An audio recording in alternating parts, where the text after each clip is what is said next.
system that we have in place that's been kind of the matter of a lot of focus lately. Wayne, what's been going on today with this thing? Have you been monitoring it? Yeah, I have, Steve. In fact, here, let me cut it off there for the second. Yeah, I've been up since 4 o'clock Mountain Standard Time, and I can say that last night there was a brief, and I mean just a very brief, clear screen. We would see the occasional ping, which is supposed to show as a meteorite coming through.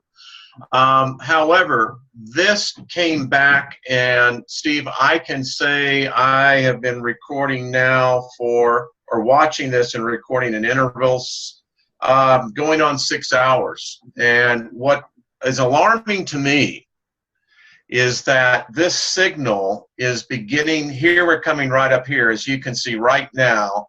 You see this, Steve?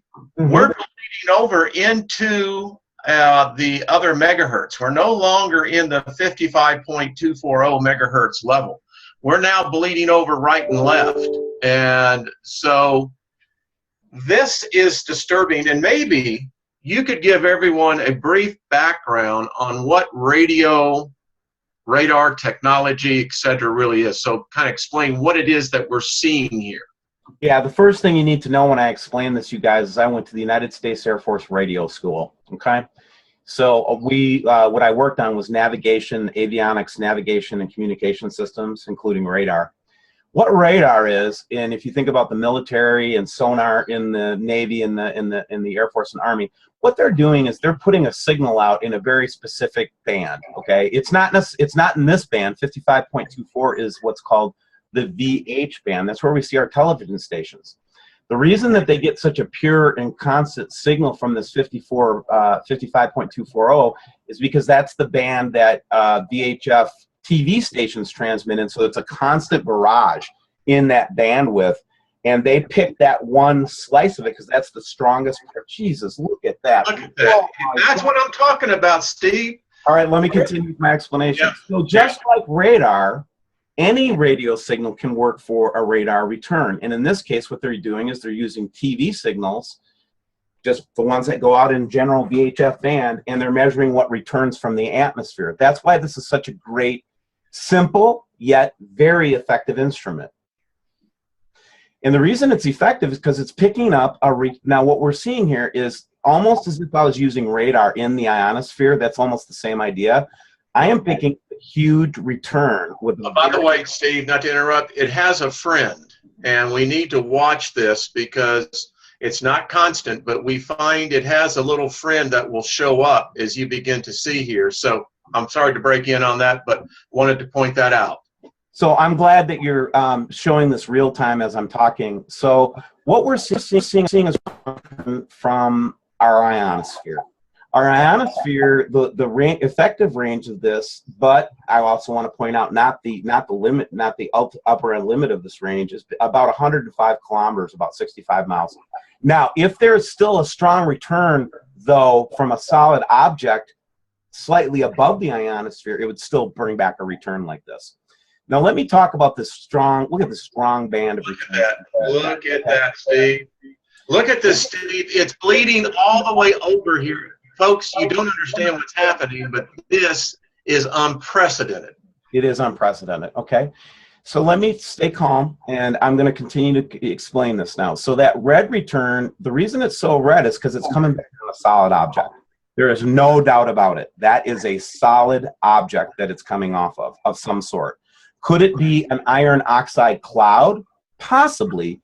But it wouldn't be so red and so intense in the middle, number one. And then number two, we're getting a return not just from that 55.24, which is the strongest band to get returns on. We're getting it returned from either side of it, which means this thing isn't only solid, but it's a big solid object of some sort, is what I would walk away from this as a radar operator.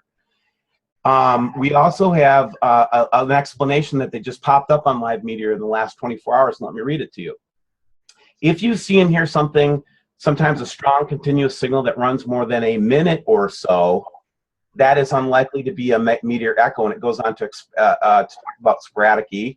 This is not sporadic E. Sporadic E might last for a couple minutes or maybe even 15 or 20 minutes. So I was watching to see if this thing was going to stop yesterday, and that's why I put out the special report, because it did not stop. This is not sporadic E, okay?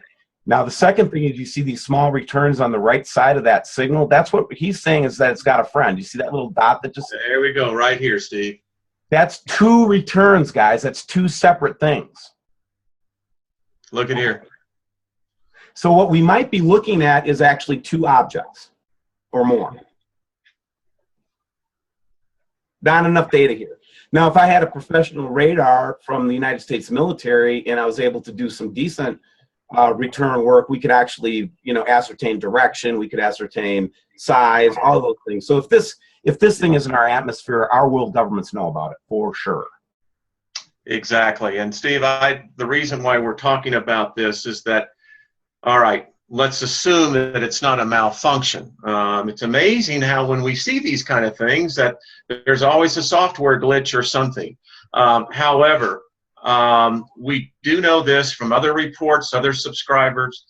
This has been ongoing. It's constant. It does not abate.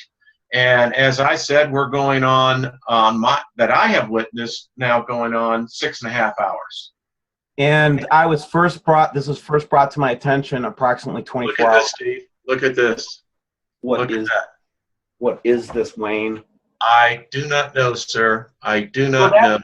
That's why we're making this video today, guys. This is the update on what we're seeing here today.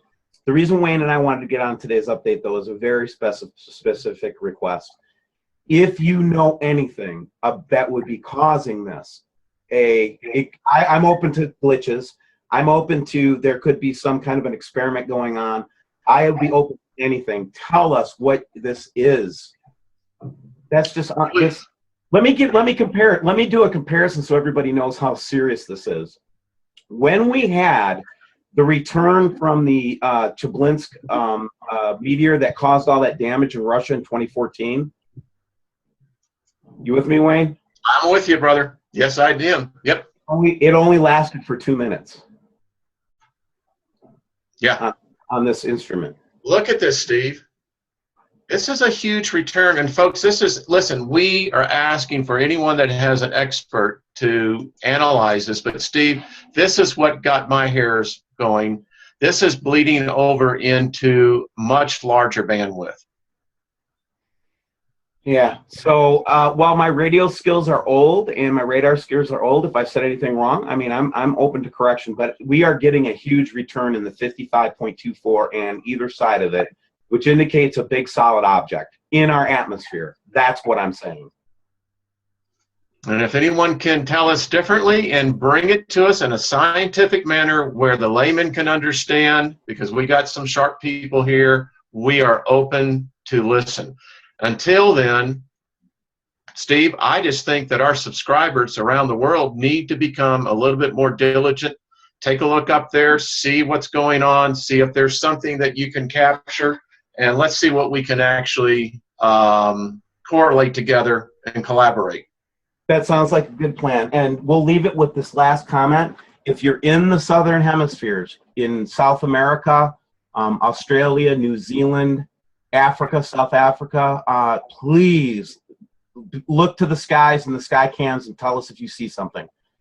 With that, Wayne and I are going to sign off and hope that we get some great feedback. Thank you, everyone. Go ahead. Sorry.